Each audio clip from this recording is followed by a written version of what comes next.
میرے ساتھ شامل ہوں جب میں صحیفوں میں گہرائی میں ڈوبتا ہوں اس بات کا پتہ لگانے کے لیے کہ مقدس بائبل واقعی فرشتوں اور انسانوں کے بارے میں کیا کہتی ہے۔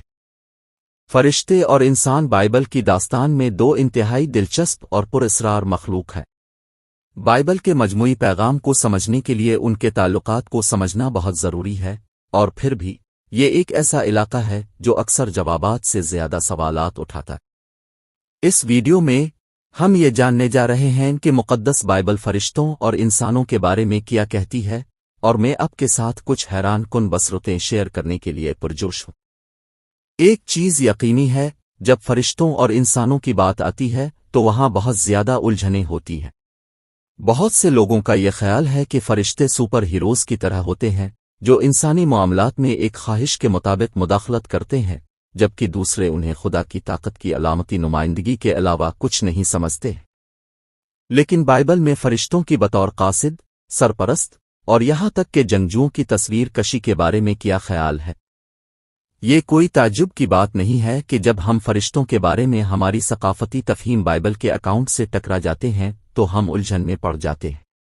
مثال کے طور پر بادلوں پر تیرتے ہوئے نرم، بربت بجانے والے فرشتوں کی مقبول تصویر کو لیں۔ یہ بالکل وہی تصویر نہیں ہے جو بائبل پینٹ کرتی ہے نا؟ درحقیقت بائبل ہمیں فرشتوں کو طاقتور، خوفناک مخلوق کے طور پر دکھاتی ہے جو اکثر انسانوں میں خوف اور تعظیم پیدا کرتے ہیں۔ اور اس خیال کے بارے میں کیا خیال ہے کہ انسان مرنے کے بعد فرشتے بن سکتے ہیں؟ بالکل بائبل کا تصور نہیں۔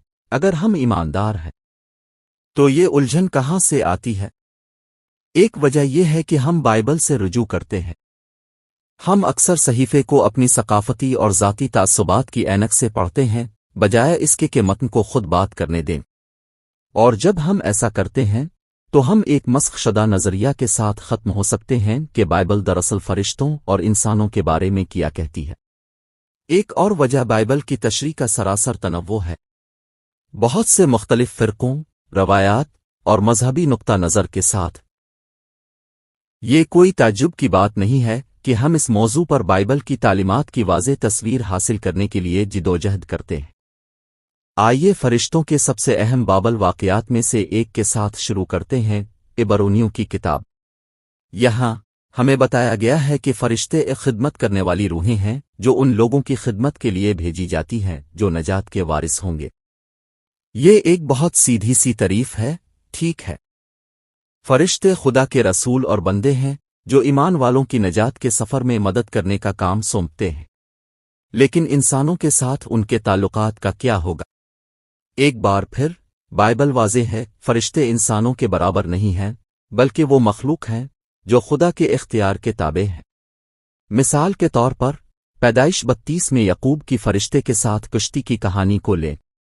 یہاں ہم ایک فرشتہ کو ایک خیرخواہ رہنما کے طور پر نہیں، بلکہ ایک مضبوط حریف کے طور پر دیکھتے ہیں جو رات بھر یعقوب کے ساتھ جدوجہد کرتا ہے۔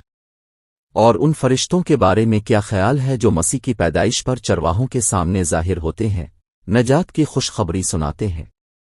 دونوں صورتوں میں ہم فرشتوں کو طاقتور، دوسری دنیاوی مخلوق کے طور پر دیکھتے ہیں جو ہمارے احترام اور توجہ کا مطالبہ کرتے ہیں۔ بائبل فرشتوں کے بارے میں بھی کہتی ہے کہ انسانوں کی طرح تخلیق کردہ مخلوقات ہیں۔ کولسیوں کی کتاب میں یہ لکھا ہے کہ تمام چیزیں بشمول فرشتے یسوع مسیح کے ذریعے اور اس کے لیے تخلیق کی گئی تھیں۔ اس سے ظاہر ہوتا ہے کہ خدا کے منصوبے کی عظیم منصوبہ بندی میں فرشتوں کا ایک خاص کردار ہے، اور یہ کہ وہ صرف بے ترتیب ہستی نہیں ہے جو ادھر ادھر گھوم رہی ہے۔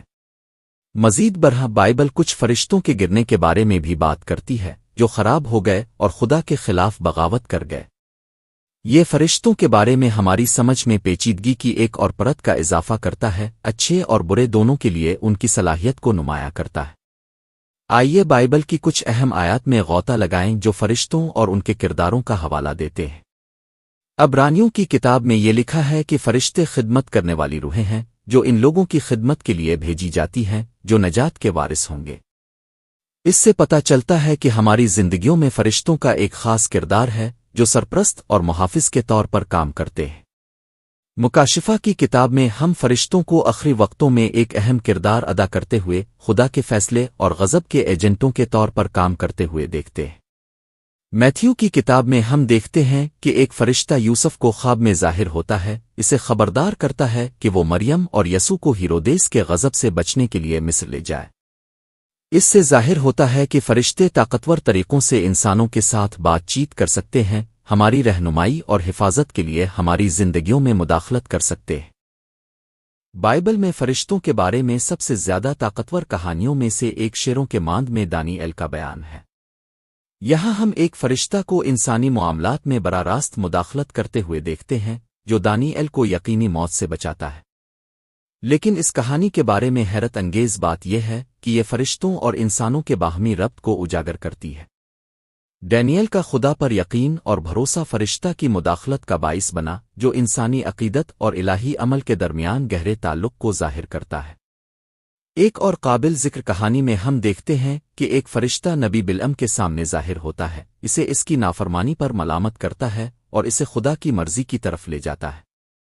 ایک بار پھر ہم ایک فرشتہ کو ایک جامد شخصیت کے طور پر نہیں بلکہ ایک متحرک متعامل وجود کے طور پر دیکھتے ہیں، جو انسانوں کے ساتھ کئی سطحوں پر مشغول ہوتا ہے۔ جیسا کہ ہم نے اس ویڈیو میں دیکھا ہے، بائبل میں فرشتوں اور انسانوں کے بارے میں کہنے کے لیے بہت کچھ ہے، اور یہ اس سے کہیں زیادہ باریک بیان ہے جتنا کہ ہم اسے اکثر کریڈٹ دیتے ہیں۔ تو ہم اس ریسرچ سے کیا لے سکتے ہیں؟ سب سے پہلے، فرشتے خدا کی قدرت کی صرف علامتی نمائندگی نہیں کرتے، بلکہ حقیقی طاقتور مخلوق ہیں جو بائبل کی داستان میں ایک اہم کردار ادا کرتے ہیں۔ دوم، انسان اور فرشتے ایک دوسرے سے جڑے ہوئے ہیں، خدا پر ہماری عقیدت اور بھروسہ ہماری زندگیوں میں الہی مداخلت کا باعث بنتا ہے۔ مقدس بائبل فرشتوں اور انسانوں کے بارے میں واقعی کیا کہتی ہے، اس سے پردہ اٹھانے کے لیے صحیفوں کے اس سفر میں میرے ساتھ شامل ہونے کا شکریہ۔